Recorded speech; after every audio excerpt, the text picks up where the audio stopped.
एक खूबसूरत सा गांव था जो सब्ज खेतों और लहलहाते दरख्तों के दरमियान आबाद था। गांव के लोग सादा जिंदगी गुजारते थे और एक दूसरे के दुख सुख में शरीक होते थे।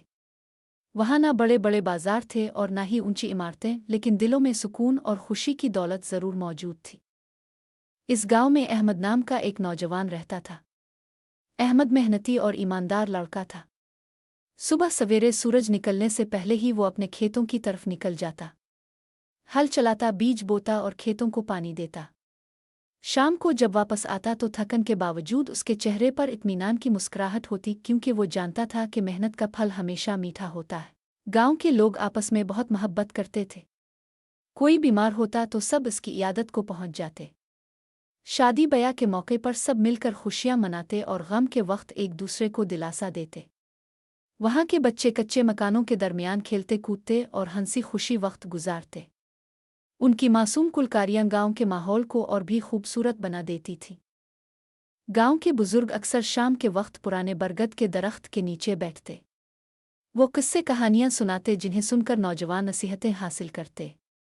अहमद भी अक्सर वहां बैठता और अपने बुजुर्गों की बातों को गौर से सुनता। इसने सीखा था कि इज्जत, मोहब्बत और मेहनत से ही जिंदगी संवरती है।